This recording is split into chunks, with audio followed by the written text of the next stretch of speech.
At Starbound, we tell stories the human way, not with artificial voices or AI slop. In the end, what's HFY without humanity? Subscribe to keep it this way. My name's Chikondi. Let's begin. The flyer was a smudged mess of alien script, and what Cal O'Malley figured was either an inspirational slogan or a warning about infectious waste disposal. Either felt equally likely on Ironclad Station. He squinted at the directions again, the words wavering in the station's fluorescent haze and perpetual half-light.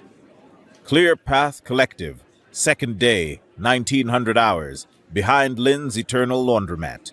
Door says Storage 9-B, safe to enter. Someone had added that last bit in ballpoint pen, the handwriting cramped, the letters pressed hard into the flimsy paper. A throb pounded in Cal's head with the particular venom of a hangover that had stuck around for the better part of 3 days. In his jacket pocket, the notice from the station's family arbitration office crinkled with every step. Formal confirmation that his wife had filed for separation. The paper felt as heavy as a torque wrench. He found Lynn's Eternal Laundromat wedged between a noodle stand and a veterinary clinic for something with too many legs. The laundromat hummed with the eternal rotation of industrial drum washers, the air thick with the competing scents of chemical solvents and someone's burned dinner. A beaded curtain at the back promised either enlightenment or a storage room. Cal pushed through. Dim light filled the room beyond, the kind of lighting that suggested either ambiance or a blown fuse. Folding chairs formed a rough circle in the forgotten space, which was quiet, solemn as a forgotten chancel. Motivational posters lined the walls. At least, Cal figured they were motivational. The alien script could have been promising inner peace or advertising discount reactor coolant. Others were already there. A hydrostatic being drifted in the circle's center, its body a mass of soft blue-gray tissue supported by a harness that let it move in the station's gravity. Ripples moved across its mantle in slow, hypnotic waves.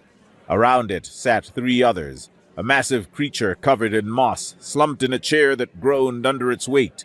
A tall creature of articulated bony plates with a cracked shell and many small appendages that twitched, and a figure whose edges wavered, like heat rising off tarmac. Cal stood in the doorway, the beads still clicking behind him. "I think I took a wrong turn," he said. The cephalopod rotated toward him. A low, melodic hum emanated from it, and a warmth washed over Cal, unexpected and welcome, like walking into a kitchen where someone was baking bread. "Every door is the right one for the person who opens it," the creature said, its voice a melodic vibration that resonated in the air around him. "There are only unexpected thresholds. I am Rion. Please join us." "Look, I was trying to find..." Cal glanced at the flyer again. "The Clear Path Collective?" "You have found it." Rion drifted toward an empty chair, a tendril gesturing in a smooth, elegant arc. "We were about to begin. We always have room for one more." The creature of articulated bony plates, Korlak, Cal's brain supplied, dredged up half-remembered xenobiology from his apprenticeship days, made a sound like gravel in a disposal unit. Its nathopods twitched, releasing a sharp, acrid scent that Cal recognized, sheared metal and static. "This is a closed session," the Korlak said. "Jove!" Rion's hum deepened, a calming vibration that settled the air. "All sessions are open to those who seek the path." "He's an outsider." Cal raised his hands. "The big bug's right. I'm obviously in the wrong..." "Please," the wavering figure spoke, and her voice was a whisper carried on vibrations Cal felt in his teeth. "Sit. Stay. You look tired." She was right. An exhaustion sat so deep in his bones, sleep only deepened it. Tired of his empty apartment and the comm that rang only for work calls. Tired of looking at Tilly's drawings in the refrigerator door and knowing he'd missed another weekend. Tired of the man in the mirror, grease-stained and hollow-eyed and getting worse at pretending everything was fine. Cal sat. The meeting followed a rhythm he almost recognized. Rion would hum a low note, someone would speak, the others would listen. It reminded Cal of something his grandmother had dragged him to as a kid. A church basement, folding chairs, bad coffee, people talking about the things that haunted them. The moss-covered giant, Bull, someone called him, spoke in subsonic rumbles that Cal felt in his chest more than heard. The words arrived as impressions, the weight of sorrow, the acid tang of guilt, a garden consumed by fire. The air grew heavy around him, pressing down on Cal's shoulders like wet wool. The wavering one was Phaedra. She spoke in halting whispers about fear of crowds, of judgments, of spaces between her hab unit and the rest of the station. Her body hummed with a discordant frequency that set Cal's molars on edge. Jorv remained silent. He sat with his cracked exoskeleton hunched, his smaller manipulators, delicate things nested beneath his primary claws, picking at the seam of his seat. The scent of sheared metal and static gradually faded into something almost citrus.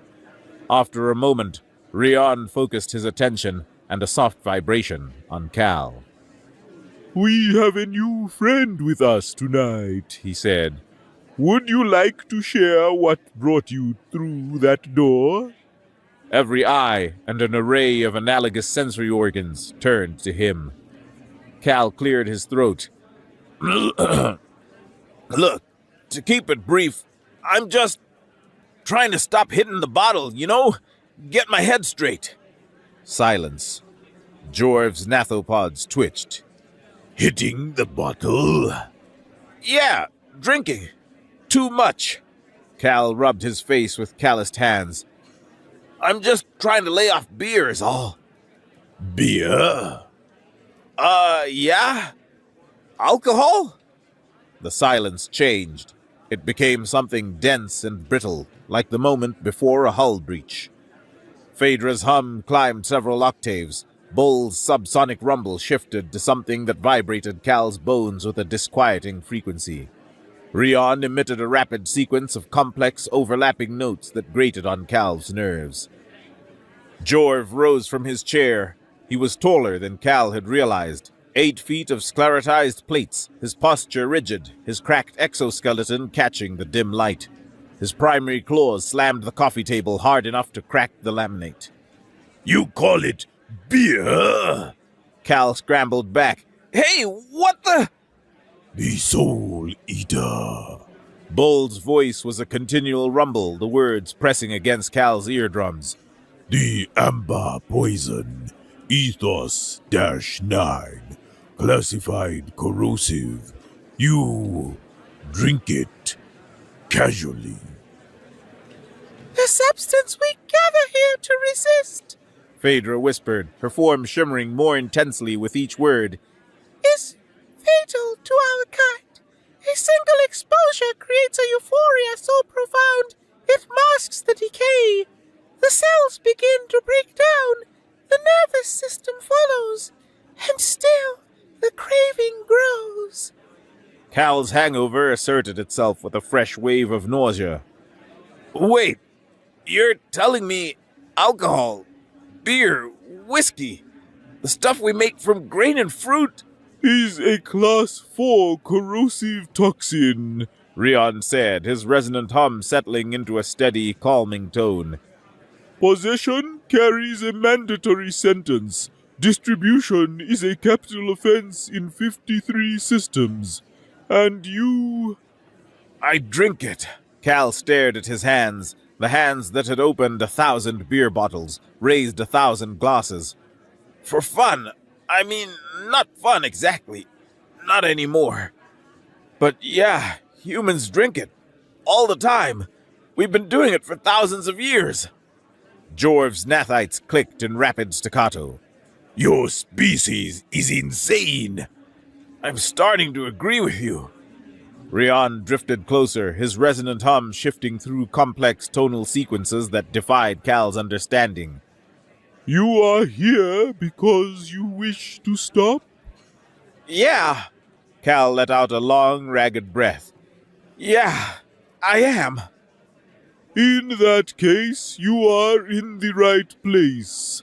The resonant hum settled into a warm, inviting frequency. The path is the same, regardless of substance. The addiction differs. The struggle is universal. Jorv sat back down, the rigidity leaving his frame. He looked at Cal with deep-set eyes that glittered like chips of polished jet in the low light. You're genuinely telling us, Jorv said, drawing out the words, that your species evolved to consume a substance that dissolves our synaptic tissue? That you do this recreationally? That you surround your young with it? That your celebrations center on it? That your entire culture marinades in the most efficient organic solvent we've cataloged? Cal thought about Christmas parties, wedding receptions, Friday nights, the six-pack he used to keep in the back of the gravlift maintenance bay.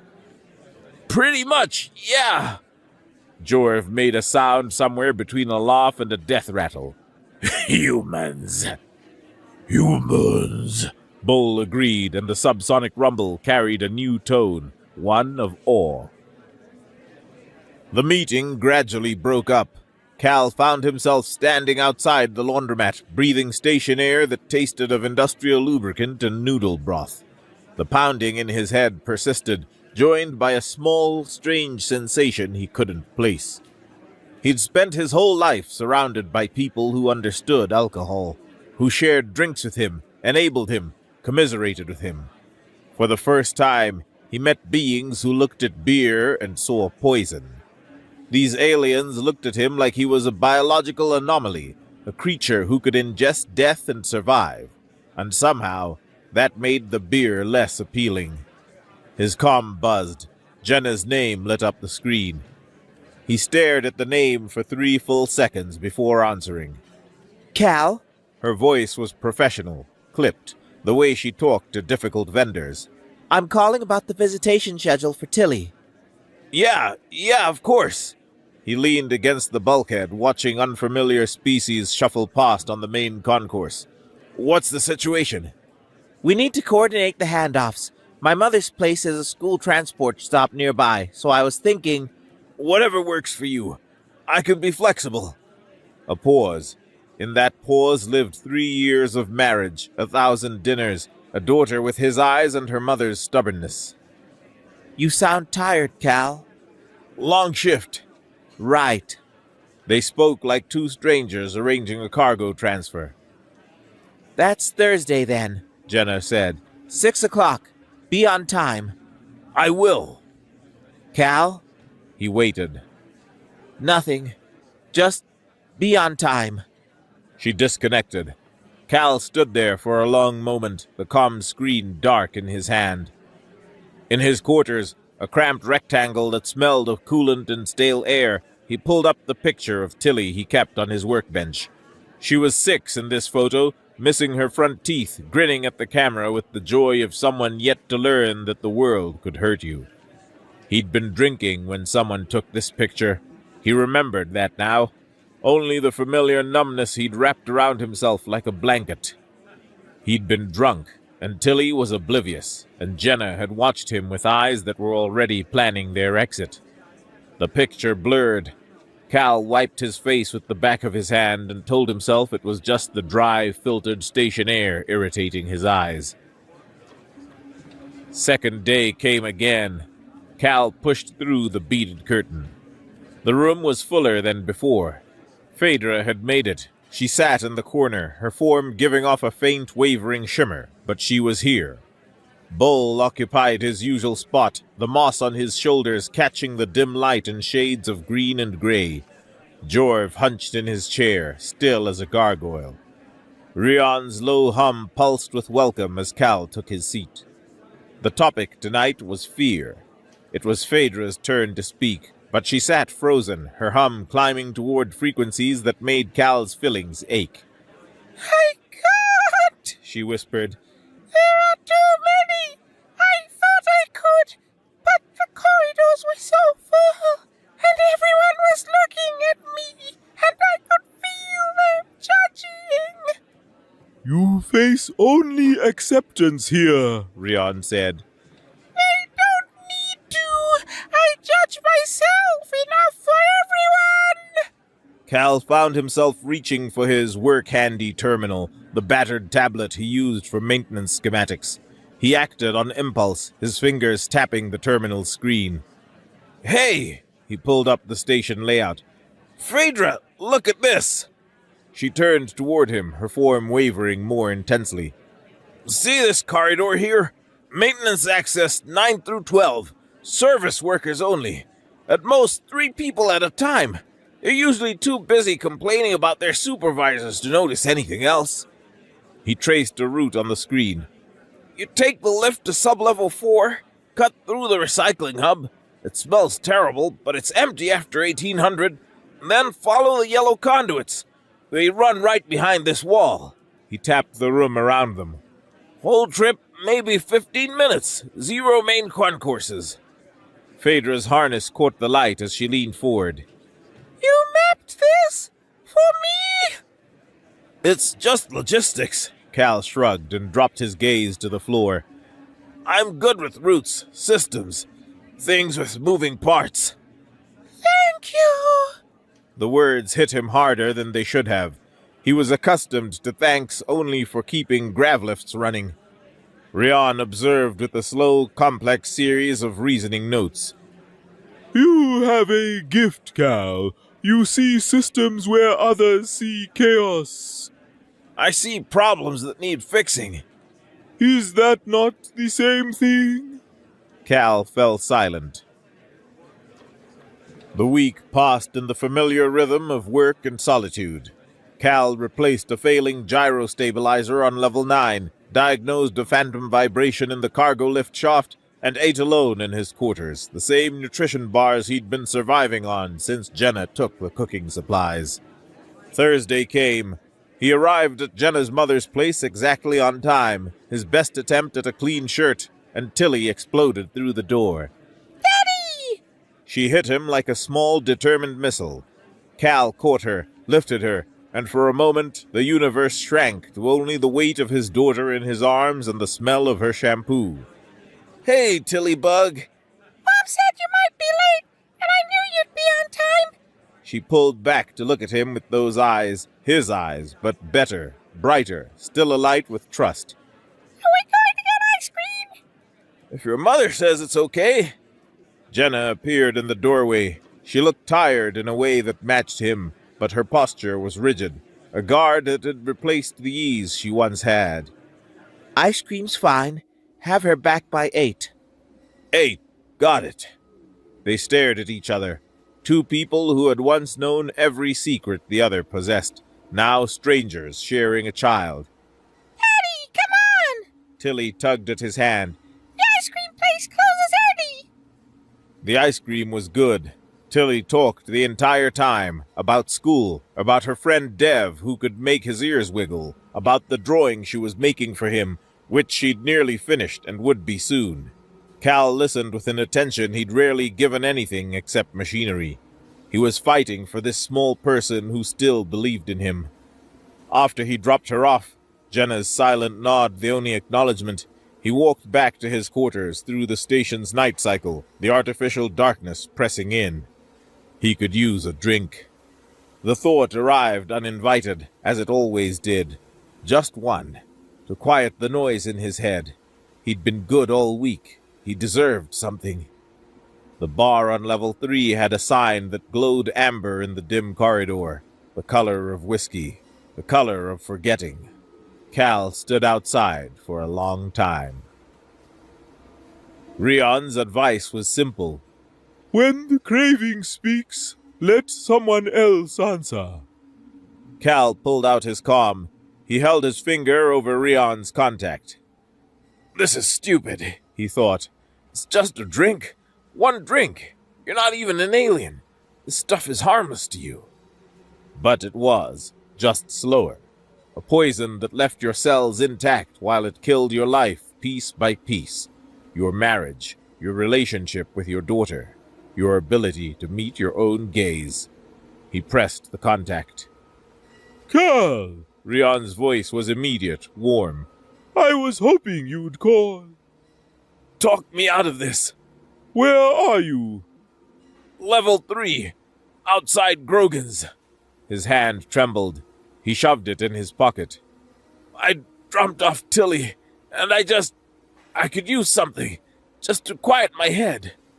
What happened tonight? Nothing. Everything. He slumped against the bulkhead. I watched my daughter eat ice cream and talk about her life, and it hit me how much of it I've missed. How much I'm going to keep missing if I don't get this right. And the drink? The drink makes it easier not to think about that. Ah. A pause. You know, I had a partner once, a Hadali named Verenet. We met during a resource survey, 2 young explorers charting mineral deposits on an ice moon. Cal closed his eyes, listening. Verent found the amber poison during our 3rd expedition. A human freighter had crashed centuries before, and its cargo had preserved in the cold. He sampled it, thinking it was merely a curiosity. And? The euphoria was immediate.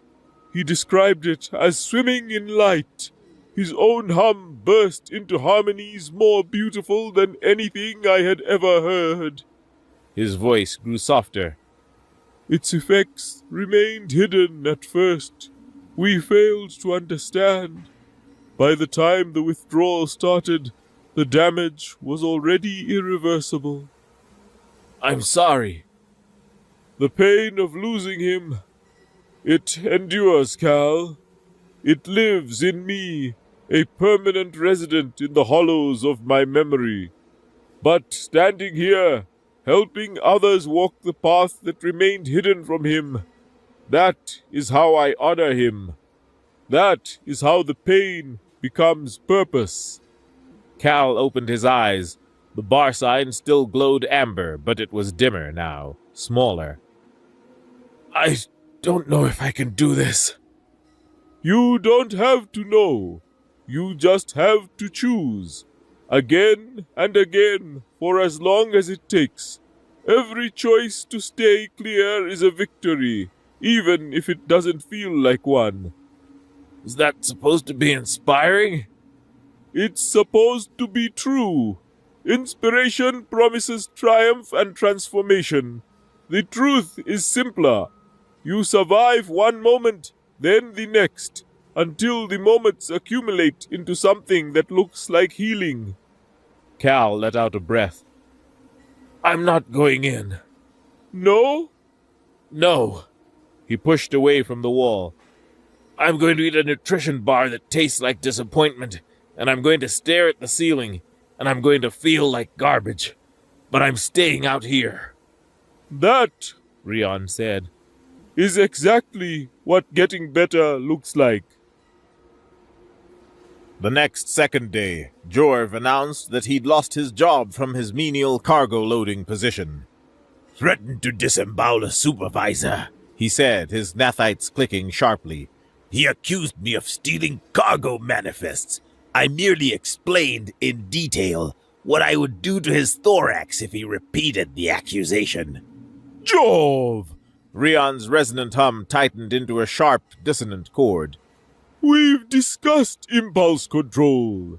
My impulse was to actually disembowel him. I showed remarkable control by merely describing it. He's got a point, Cal said. Jorv swiveled his head and fixed him with his polished jet eyes. Do not patronize me, human. I'm not. Cal leaned forward in his chair. You're a warrior caste, right? Bred for combat. All that aggression has to go somewhere, and you're stuck loading crates on a station where the most violent thing that happens is someone arguing over parking space. Your point? Come with me. The scrapyard occupied a forgotten corner of level 12, a graveyard of decommissioned hull plating and failed machinery. Cal knew the foreman. He'd fixed the man's personal grav sled as a favor 2 years back. 20 credits, Cal said, pressing the chips into the foreman's palm. 1 hour. He breaks whatever he wants from the condemned pile.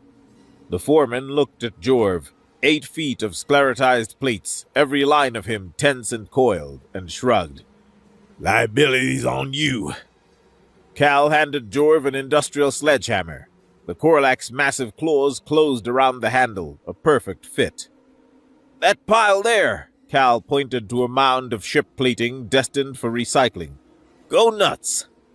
Jorv stood motionless for a moment, then he moved. The first swing buckled a sheet of durasteel like paper. The second punched through it entirely. By the fifth, Jorv found a rhythm, overhead strikes, sweeping arcs, movements that Cal recognized from old combat hollows, now witnessing them for the first time. The Korlak's gnathopods released scent compounds that were new to Cal, something sharp and ancient, the smell of warrior pheromones that had lain dormant for decades.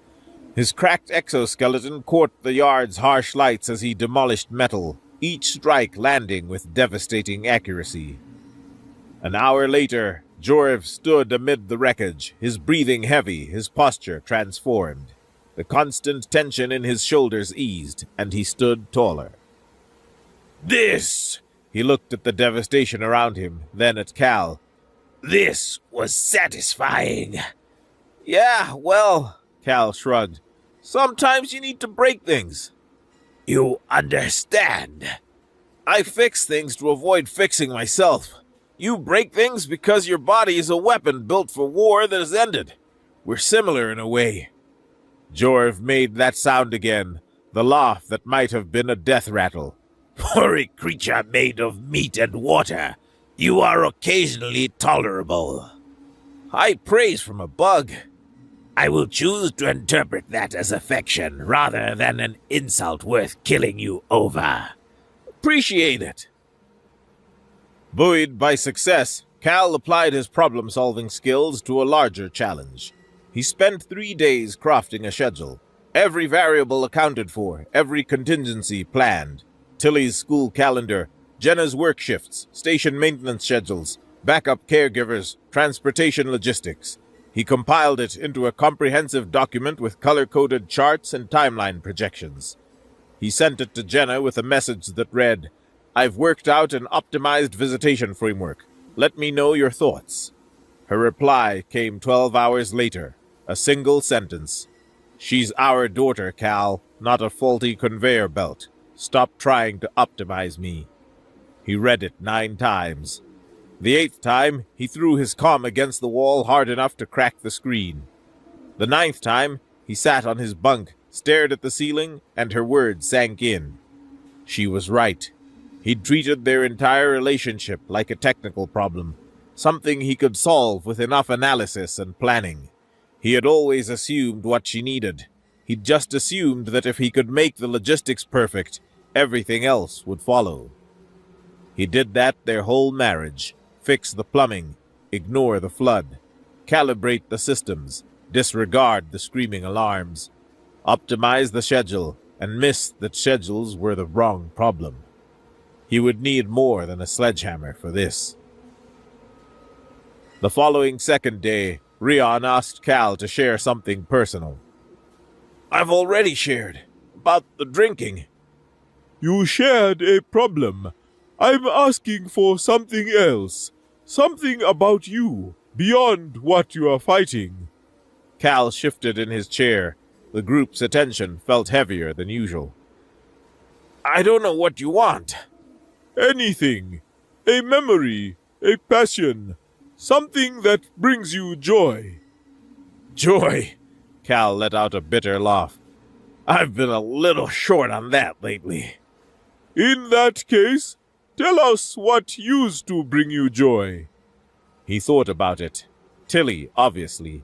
But pain tangled with that joy now, and the two were inseparable. Before Tilly? Before Jenna? Grav lifts, he said after a moment. The things you fix. Yeah. He rubbed his face and dropped his gaze. When I was a kid, my grandfather ran a cargo hauler. Old ship, constantly in need of repair. The grav lift was ancient, military surplus from a war long forgotten. He taught me how to maintain it. The words came easier than expected. The Gravlift's gyro stabilizer is a beautiful piece of engineering. It has to compensate for constant motion, variable loads, microgravity fluctuations. 3 separate systems working in harmony. The primary rotational axis, the inertial dampeners, and the magnetic bearings. When it's working right, it's like music. You can hear it. This low hum that tells you everything's balanced. Everyone was staring at him. Sorry, that's probably boring. No, Bull's subsonic voice pressed against Cal's chest. it is passionate. You speak of machines the way I once spoke of growing things. The way Varent spoke of stellar cartography, Rion added, his tone warm. Machines make sense. Cal looked at his hands. You diagnose the problem, you fix the problem, you move on. People are complicated and messy, and they don't come with schematics. No, Phaedra whispered. they don't. Cal met her wavering gaze. I'm starting to realize that might be the point. Bull's story came out in fragments over several weeks. He was a master geoflorist, a title Cal only partially understood, but gathered involved cultivating entire ecosystems. His world had temperate zones where plants grew in mathematical spirals, forests that bloomed in coordinated symphonies of color and scent. the collective gave me a commission. Bull said, his subsonic voice low, and a heaviness filled the room. A terraforming project. A barren world that the collective wished to transform into a garden paradise. A rush to meet deadlines, corners cut, a modified nitrogen-fixing bacteria that seemed perfect in laboratory conditions. It spread faster than we anticipated, adapted in unpredictable ways. Bull's moss-covered frame seemed to shrink. Within 2 months by the station's clock, every piece of native flora was dead, an entire world's biosphere destroyed by my hubris. It wasn't hubris, Jorv said, surprising everyone. You were following orders, meeting quotas. The orders did not create the bacteria. I did. One mistake doesn't. 19 billion organisms. I counted them.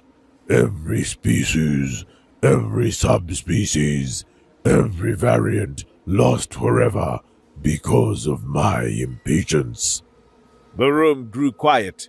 Cal thought about his own failures, smaller in scale, but the weight felt familiar. You've stayed away from the soil since? Rion said. I cannot bring myself to. The moss that lives on me. They are all that remains of my connection to growing things, and I give even them little care. Cal looked at the patches of greenery on Bull's massive frame. He'd let them go untended, brown at the edges, sparse in places, the alien equivalent of not showering for a week. There's an arboretum on level 6, Cal said. I know. I walk past it sometimes. I cannot go inside. What if you didn't have to go inside? What if you just helped me fix something nearby? Bull turned his massive head toward him. Fix something? The irrigation system's been acting up. I've been meaning to look at it, but my expertise is limited to pumps and pressure gauges. Maybe you could consult. The lie was transparent. Cal had fixed a dozen irrigation systems in his career, but a light entered Bull's eyes, deep and dark and holding 19 billion losses. I suppose consultation seems safe enough. The Arboretum was a forgotten corner of the station, maintained by automated systems and occasional volunteer efforts. Trees from a dozen worlds reached toward artificial sun lamps, their leaves forming a canopy of varied colors. Cal led Bull to a pump housing on the far wall. He opened the access panel and pretended to study the mechanism. See, I'm not so sure if this is a nutrient line or a water main. he said. They look the same to me. They are different. Bull moved closer, his massive bulk graceful among the plants. This one here carries mineral solutions. You can see the filtration housings rating for particulates. And this one... He stopped. His large hands that had once sculpted entire biospheres, reached toward the pump with the instinctive knowledge of a master returning to his craft. The valve calibration is off. That's why your pressure fluctuates. He moved his fingers with delicacy, adjusting components that Cal had deliberately misaligned the day before. And here, you should partially close this bypass during low-demand periods. You're wasting solution. Huh! Cal kept his voice neutral. I never would have figured that out. It's basic fluid dynamics. Bull's musk-covered shoulders had straightened. The subsonic rumble of his voice was lighter, something approaching enthusiasm. Any geoflorist learns this in their first rotation. Sure, basic stuff for you. The pump hummed to life, and Cal watched as Bull's attention drifted from the machinery to the plants themselves. He brushed his massive hand against a fern-like growth, and the touch was gentle, reverent, the caress of a gardener who had been away from his garden for far too long. They are neglected, Bull said. Whoever tends this place, they don't understand the pruning rotations. These branches should have been trimmed months ago. Maybe they could use some help. Bull was silent for a long moment. After a moment, so softly that Cal felt it more than heard it. Perhaps. The argument with Jenna happened 3 weeks later. Cal had meant to discuss a schedule change, something minor, a shift in pickup times. But Jenna mentioned that Tilly was asking questions about why Daddy lived elsewhere now, and Cal's defensiveness rose unbidden. I'm working on it, he said, knowing the words sounded hollow. You've been working on it for 2 years. I'm getting help now. There's this group. There's always something, Cal. A new plan, a new approach, a new promise. Her voice was tired, a quality worse than anger. I can't keep doing this. Tilly can't keep doing this. I'm trying. Try harder. She disconnected. Cal stood in the corridor outside his quarters, staring at his comm. The bar on level 3 was calling again, amber and warm and promising forgetfulness. Instead, he went to the laundromat. The meeting was an hour away, but the storage room was unlocked. Cal pushed through the beads and found the space empty, lit only by a single flickering tube. He sat in his usual chair and stared at the motivational posters whose script was a mystery to him. Try harder. The words echoed. He'd been trying his entire life, trying to be a good husband, a good father, a good worker, trying to hold everything together with emergency sealants and stubbornness and the occasional drink to smooth the edges. The door rustled. Rion entered through his resonant hum, a low, soft thrum. You are early.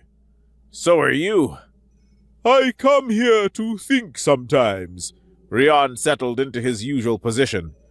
This room, it holds memory now. All the shared stories, all the released pain. It feels like home. Does it get easier? No. Rion's harmonies shifted. But you get stronger. The weight remains. Your shoulders grow broader. What if my shoulders aren't broad enough? In that case, you let others help carry. The alien drifted closer. That's why we are here, Cal. To share the load. The others arrived. Phaedra came first, navigating through the service corridors Cal had mapped for her. Her form was steadier now, her anxious hum muted to something almost melodic. Jorv followed, his narthites clicking in greeting, the scent of anger replaced by a neutral scent. Bull arrived last, and Cal noticed something different about him. His moss was brighter, fuller, hints of flower buds emerging among the greenery. They settled into their chairs, this strange family of broken creatures trying to piece themselves together. Cal, Phaedra said, her voice still soft but steadier than before. you've helped all of us. You've mapped my route. You found Jorv his outlet. You brought Bull back to growing things. It's just problem solving. No, Jorv leaned forward, his polished jet eyes glittering. It's care, disguised as logistics, but still care. What we wish to know, Rian said, is who helps you.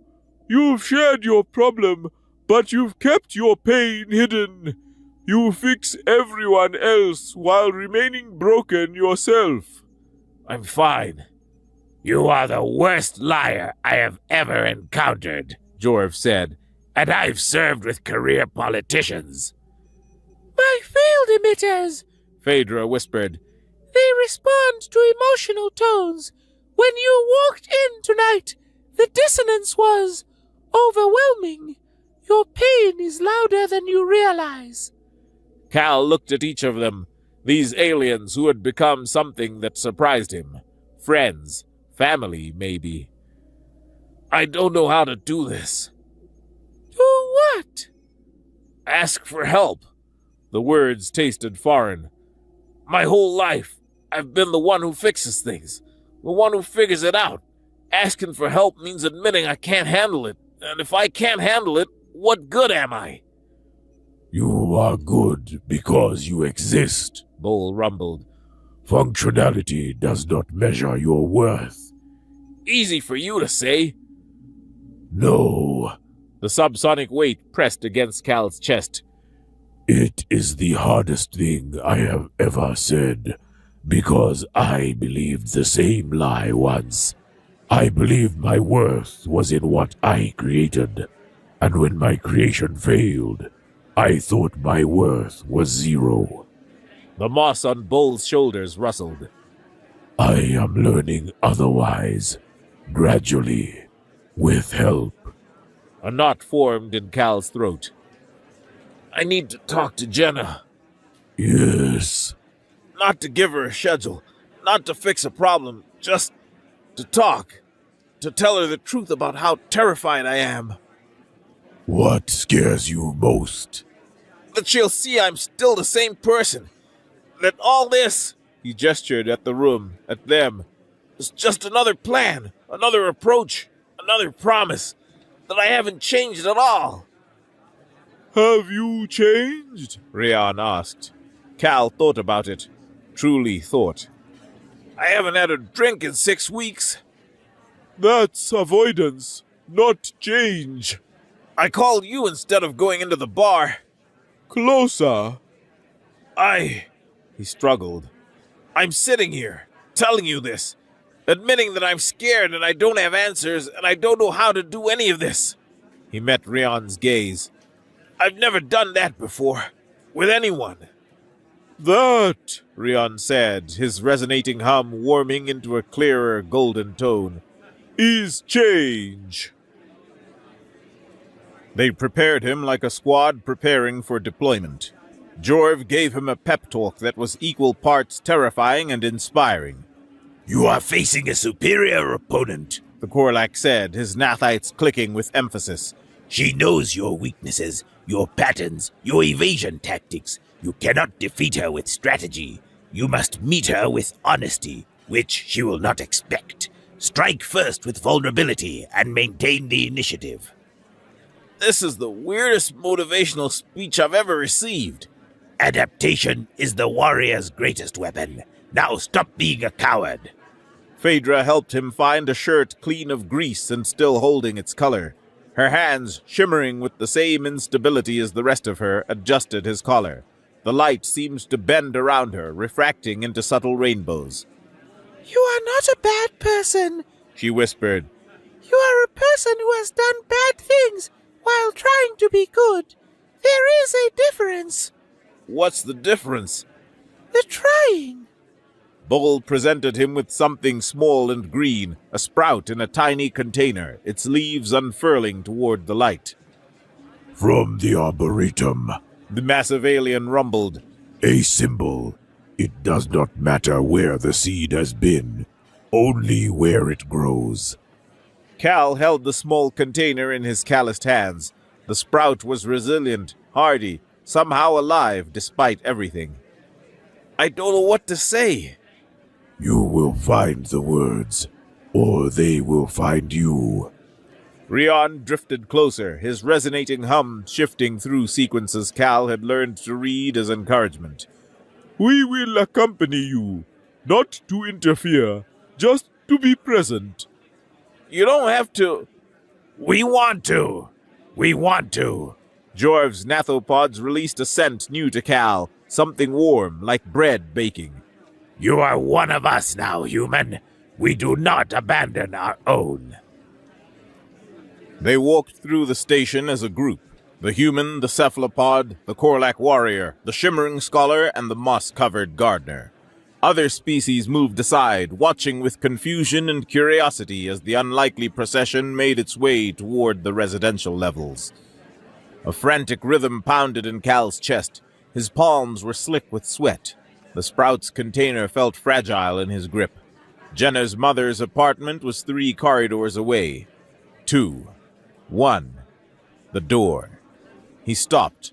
The group stopped behind him. I can't do this. You can. Jorv's voice was gentle. You have faced worse. Have I? You survived a corrosive toxin that dissolves our synaptic tissue. You drank it for fun. This is merely a conversation. Cal almost laughed. He pressed the door chime. The wait felt eternal. After a long moment, the door slid open, and Jenna stood there, sharp and tired and beautiful in the way that familiar things are beautiful. She flicked her gaze from Cal to the aliens behind him, then back. What is this? These are my friends. The word felt strange on his tongue. They wanted to make sure I didn't run. Run from what? From telling you the truth. Jenna's expression shifted, something in her guard lowering by a millimeter. I'm listening. Cal took a breath. He took another. I'm a mess. I'm still a mess. I haven't had a drink in 6 weeks, and I want one every single day. I go to these meetings with people who look at alcohol like it's poison because for them it is, and somehow that helps me remember that it's poison for me too. Just slower.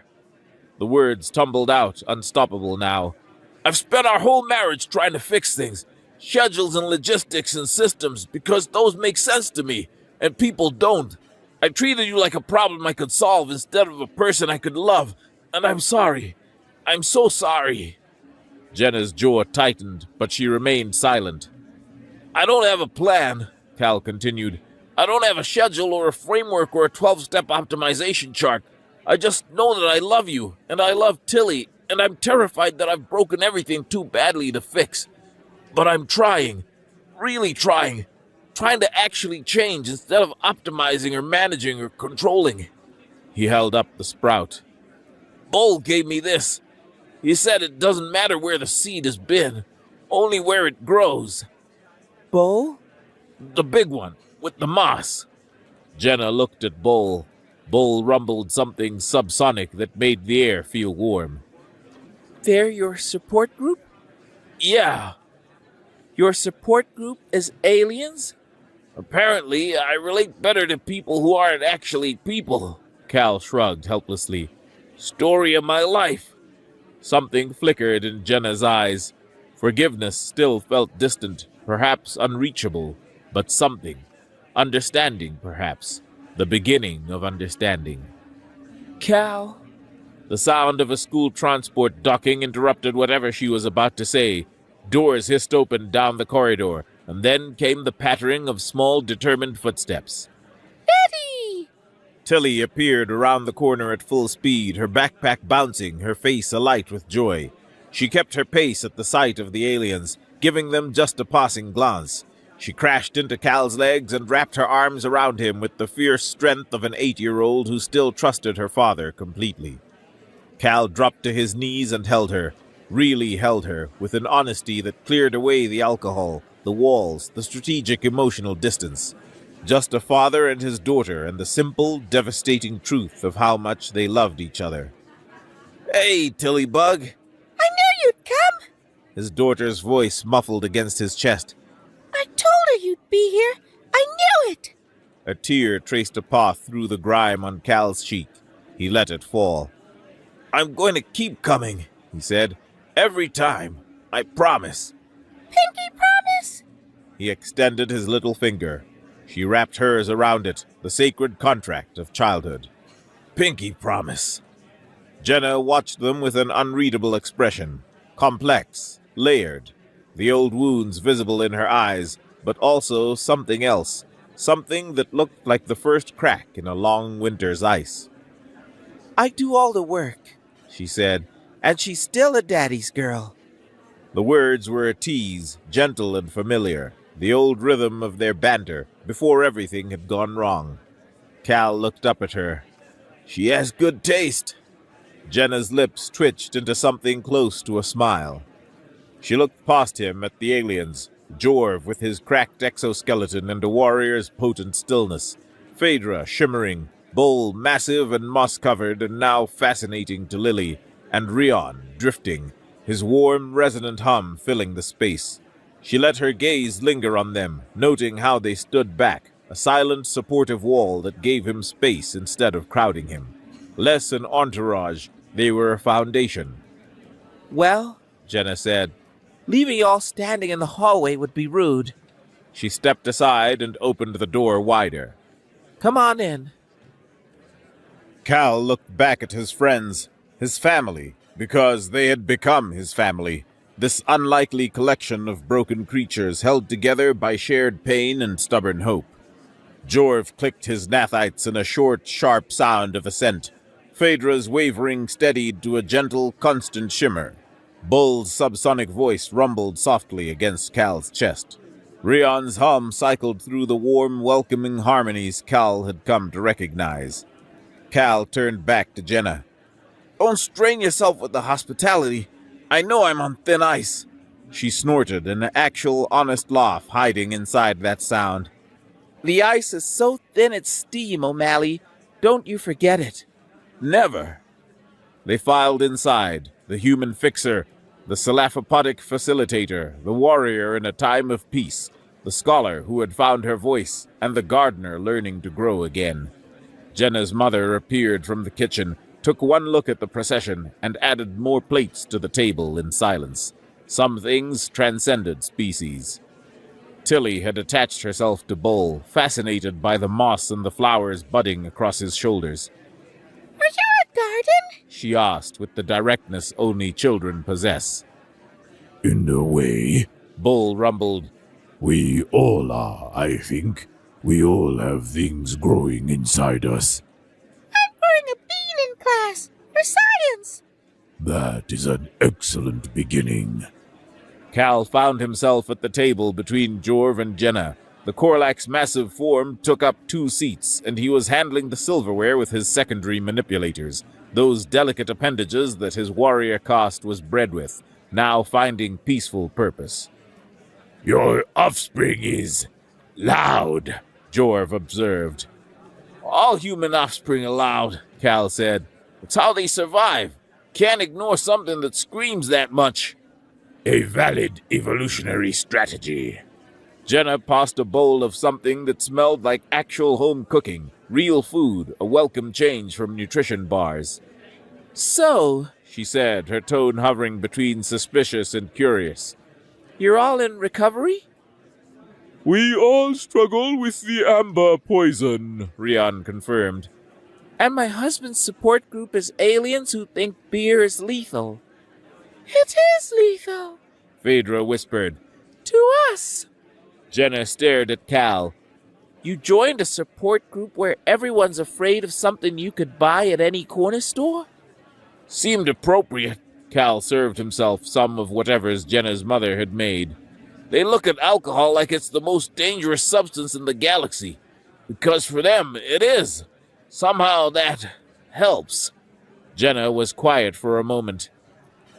That's actually kinda smart. We have our moments, Cal said. Tilly had convinced Bull to show her the flowers blooming in his moss.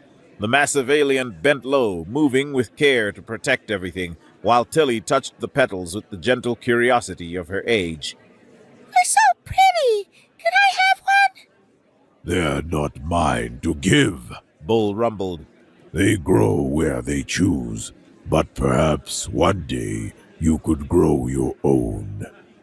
Jorv was explaining warrior caste hierarchy to Jenna's mother, who was entirely unperturbed by having an 8-foot carapaced being at her dinner table. My caste was bred with these secondary manipulators for field surgery, He said, demonstrating his smaller appendages. Now I use them for this. He folded a napkin into something origami adjacent. Adaptation. Phaedra had found a spot near the window, her shimmer catching the station's artificial twilight. She was humming a soft melodic tune, a stark change from the anxious discord Cal had first heard. She's beautiful, Jenna said, watching the light bend around her. She is, Cal replied, and she walked through Concourse 9 by herself yesterday, just to prove she could. Sounds familiar. He met her eyes. In place of the old hurt and the accumulated weight of years of disappointment, something newer. Something that felt like maybe, possibly, the beginning of something different. I'm not going to apologize again, Cal said. I've apologized enough. But I'm going to show up. Every time. Until showing up becomes who I am.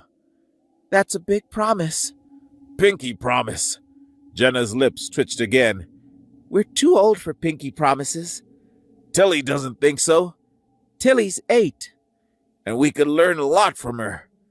Jenna looked at their daughter, now sitting in Bull's massive shadow and chattering about beans and gardens. Then she looked back at Cal. One dinner, she said. That's what this is. One dinner, not a reconciliation. I know. I'm still angry. I know. I might be angry for a long time. I'll wait. Something in her expression softened, like a window opening where a wall once stood. You've changed. I'm trying to. No. She reached across the table, her hand brushing against his, brief, barely there, but real. You have. I can see it. It might be enough, but I can see it. The words escaped him. For the first time in years, he was without a plan, a schedule, or an optimization framework. Just this moment, and these people, and the fragile hope that maybe, just maybe, he could still repair what he had broken. Dinner continued. Tilly dominated the conversation, dragging laughter from everyone, even Jorv, whose death-rattle chuckle startled Jenna's mother so badly she nearly dropped a serving dish. Bull taught Tilly how to properly water a plant, his subsonic voice somehow pitched perfectly for her small ears. Cal sat in the middle of it all, eating real food and watching his daughter charm a warrior caste Korlak, and felt something that had been absent for years. Hope. Real hope, earned through struggle. The meal wound down. At last, Tilly's energy flagged, and she climbed into Cal's lap and settled her head against his chest like it had always belonged there. Daddy? Yeah, Bug? Are your friends going to come back? Cal looked at them, Rion drifting near the doorway, Jorv standing at attention like he was guarding the exit, Phaedra's shimmer soft and content, Bull already discussing arboretum improvements with Jenna's mother. I think so. That's okay. It's okay, Tilly yawned. The big fuzzy one knows a lot about plants. He does. Tilly's breathing slowed as sleep claimed her. Cal held her, afraid to move, afraid to break the moment. Jenna appeared beside him. I'll put her to bed. I've got her. But she paused before reaching for Tilly. Instead, she looked at Cal, really looked, the way she used to. This is what I wanted, you know. Not the support group or the aliens. Just you trying. Actually trying. I should have tried sooner. Yeah, you should have. She took Tilly gently from his arms. But you're trying now. That matters. She carried their daughter toward the bedroom, and Cal watched them go. He stood, joints aching, heart full. We should go, Rion said. Give them space. Yeah. Cal looked around the room, at the remnants of dinner, at the scattered evidence of an evening spent in unexpected company. Thank you. All of you. For what? Jorv asked. For making me show up. They filed out into the corridor, the human and his alien family, bound together by shared pain and stubborn hope. Jenna appeared in the doorway behind them. Cal? He turned. Same time next week? His breath caught. Really? Don't make me regret it. But there was something in her eyes that looked almost like the beginning of trust. And bring your friends. Tilly hasn't stopped talking about the moss garden. I will. He paused. Thank you, Jenna. Save your thanks. She leaned against the doorframe, folding her arms, the posture less defensive, more thoughtful. We're a long way from okay. I know. But we're further than I thought we'd get. She nodded at the aliens behind him. Take care of him. He's terrible at taking care of himself. We are aware, Jorv said. His self-preservation instincts are fundamentally deficient. Tell me about it. The door slid shut. Cal stood in the corridor with his found family, the weight in his chest lighter than it had been in years. Come on, he said. I'll walk you all back. They moved through the station's night cycle together, the cephalopod drifting, the Korlak scleroticized plates catching the light, the scholar shimmering, the gardener leaving tiny spores in his wake, and the human at the center of it all, learning to share the burden. At the laundromat, they paused. The beaded curtain caught the dim light, the storage 9-B sign flickering above it. Same time, second day? Rion asked. Same time, second day. Jorv's nathopods released that warm bread-baking scent. You did well tonight, human. I had help. Yes. The Korlak's polished jet eyes glittered. That's how it works. They dispersed into the station's depths. Cal watched them go, then turned toward his own hab unit. The corridor was empty. The station hummed around him with 1,000 systems he understood, pumps and generators and grav lifts singing their mechanical songs. And somewhere in that symphony, a new note, the quiet possibility that things could be different. A process, still unfolding, still healing. Just better. One day at a time. He walked home through the artificial light, and for the first time in years, a profound quiet settled where his craving for a drink used to live. He wanted second day.